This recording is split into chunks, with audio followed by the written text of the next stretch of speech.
Welcome back to Insights IAS. In today's lazy lesson, we shall be discussing about the geographical indication tag, which is one of the intellectual property rights protected in India as well as the whole world. You might all be well aware, recently the Government of India provided 4 products with GI tag, including the Kashmiri saffron.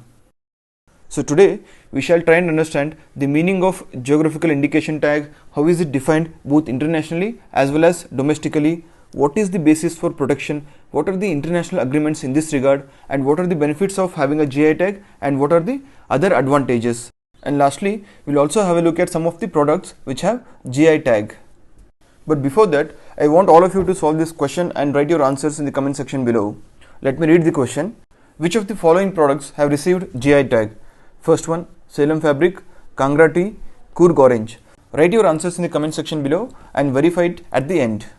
So what exactly is a geographical indication? See, as the name itself says, it is an indication or identity given to a product belonging to particular place. Please note here, the products covered here might be agricultural or manufactured or naturally occurring. So it covers all the 3 categories. So essentially, to get a GI tag, a product should be unique in its characteristics and should be belonging to a particular region. Thus, there is a clear link between the product and its original place of production. Let's say, for example, the Kashmiri saffron. As the name itself indicates, this kind of saffron can only be grown in Kashmir region. It cannot be regrown or replicated in other regions of the world. So essentially, a GI tag protects the rights of Kashmiri saffron growers.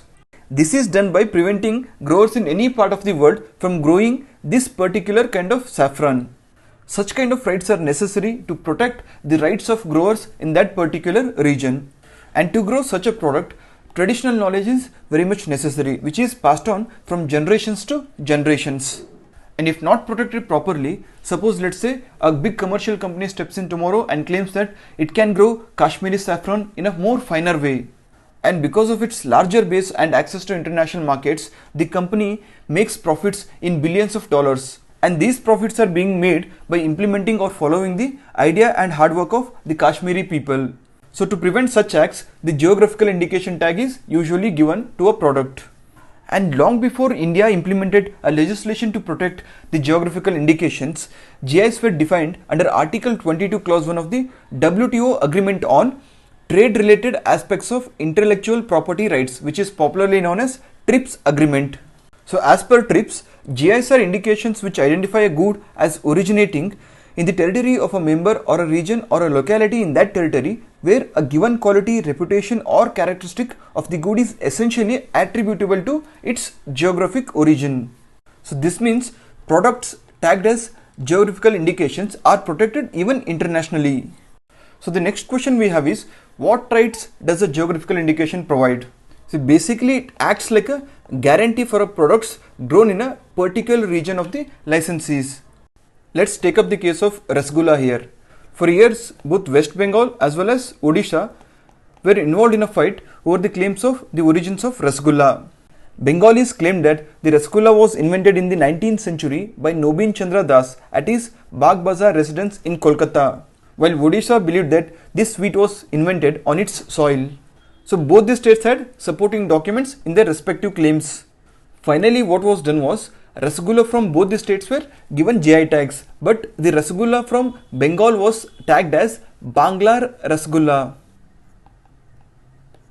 And eventually, a local version of Odisha Rasgulla was also given a GI tag.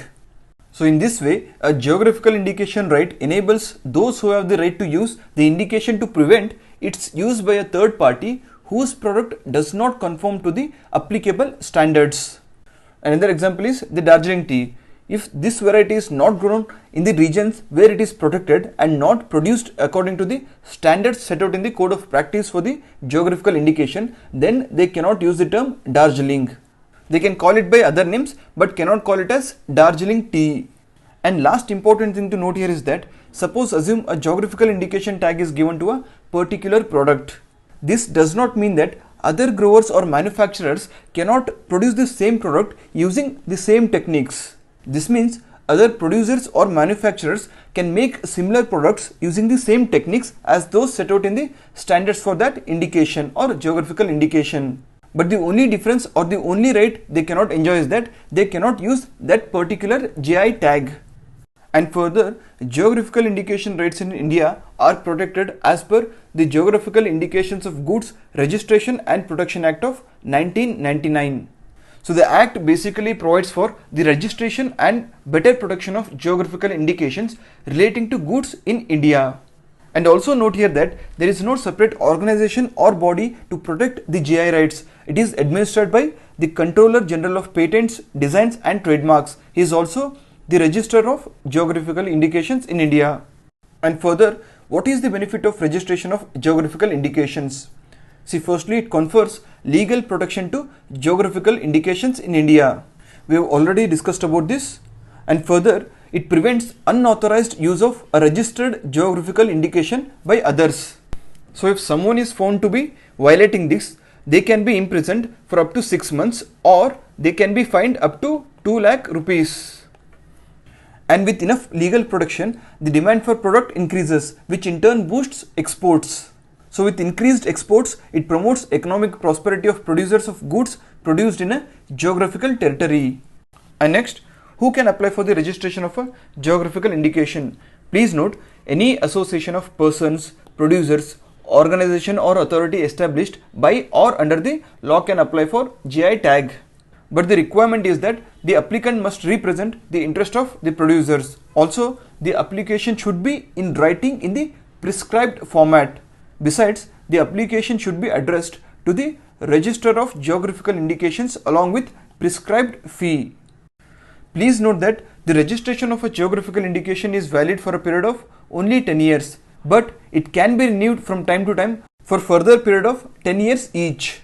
And if not renewed in time, a registered geographical indication can be removed from the register. Now, what is the difference between a trademark and a geographical indication? See, a trademark basically distinguishes between goods and services of one enterprise from those of other enterprises.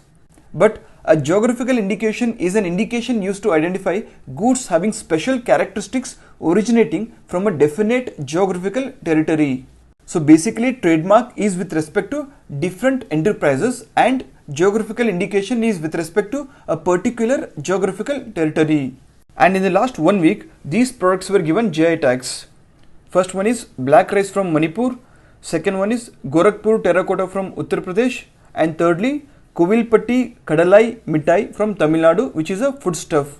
And recently, Kashmiri saffron from Jammu Kashmir was also given a GI tag. That's it for today, guys. Thank you.